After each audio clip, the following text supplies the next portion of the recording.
And మన medias ఫ్రెండ్స్లో కూడా ఇంత టాలెంట్ ఉందనేది బయటకు వస్తుంది. సార్ బేసిక్గా నేను ఆర్టిస్ట్ సార్, ట్రై చేస్తున్నాను. Thank you sir. వచ్చే ఓకే. వచ్చేయచ్చు నువ్వు.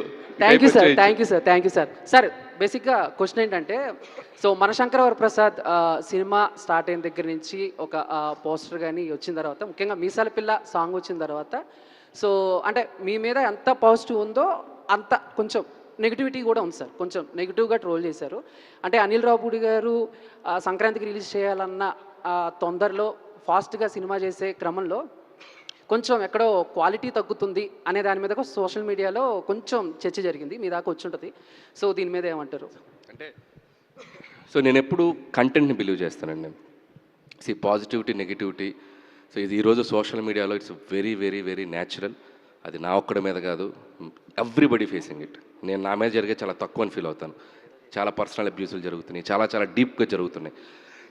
So ignore negativity and move on. అది నేను కొన్నేళ్ళుగా చేస్తున్నాను, అది నేను అసలు పట్టించుకోను. అండ్ అది ఈవెన్ 1% కూడా నన్ను ఎఫెక్ట్ చేయదు. ఇకపోతే క్వాలిటీ అనే విషయంలో నేను ఎప్పుడు క్వాలిటీ కాంప్రమైజ్ అయినట్టు నేను ఏ సినిమాలో చేయలేదు. ఎందుకంటే నేను రాసుకునే కథలు మిడిల్ క్లాస్ ఓరియంటేషన్లో 4 గోడల మధ్య ఒక ఇంట్లో జరిగే కథలు.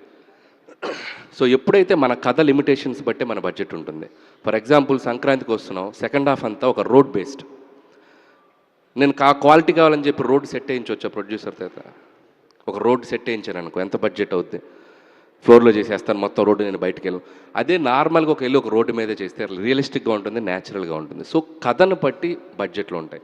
సో నేనేంటంటే నా స్పేస్ ఎప్పుడు ఆ మిడిల్ క్లాసు, ఆ 4 గోడల మధ్య, ఆ ఇళ్లలో జరిగే కదా, ఫ్రెండ్స్ మధ్య జరిగే కదా, ఆ ఫ్యామిలీ బాండింగ్స్ మధ్య జరిగే కదా, కాబట్టి మ్యాక్సిమం కొద్దిగా లిమిటెడ్గానే వెళ్తాయి బడ్జెట్. కాబట్టి నేను సరిలేరు నీకెవరికి చాలా ఖర్చు పెట్టి కొండారెడ్డి బురుస్ సెట్ వేసి అద్భుతంగా ప్రొడ్యూసర్ చేత చాలా ఖర్చు పెట్టించాను సరిలేరు నీకెవరికి, అనిల్ శంకర్ గారితో. పాపం దాదాపు 7-8 సెట్లు వేశారు ఆ సినిమాకి. అండ్ భగవంత్ కేసరి ఇక్కడే ఉన్నాడు పక్కన మహానుభావుడు. టన్నెల్ సెట్టు, విలన్ సెట్టు, మొత్తం సెట్లే సినిమా అంతా. సో చాలా ఖర్చు పెట్టిస్తాను ఎప్పుడు కంటెంట్ డిమాండ్ చేసినప్పుడు. కంటెంట్ డిమాండ్ చేయనప్పుడు ఖర్చు పెట్టడం అనేది చాలా చాలా అన్యాయమైన విషయం. అది నేను ఎప్పుడు చేయను. ప్రతి సినిమాకు కూడా ఎక్కడ ఖర్చు పెట్టాలో, ఎక్కడ ఖర్చు పెట్టకూడదో పనిచేస్తున్నాను. కాబట్టి ఈరోజు నాతో తీసిన ప్రతి ప్రొడ్యూసరు రిలీజ్కి ముందు టేబుల్ ప్రాఫిట్లో ఉంటున్నారు. కొనుక్కున్న ప్రతి డిస్ట్రిబ్యూటరు ఎంతో కొంత ఒక ₹10 సంపాదించుకోగలుగుతున్నారు. సో అది నేను ఎవరేమన్నా నా పందా నేను మార్చుకోలేను. I will work for my producers and distributors and for the audience. Thank you. Okay.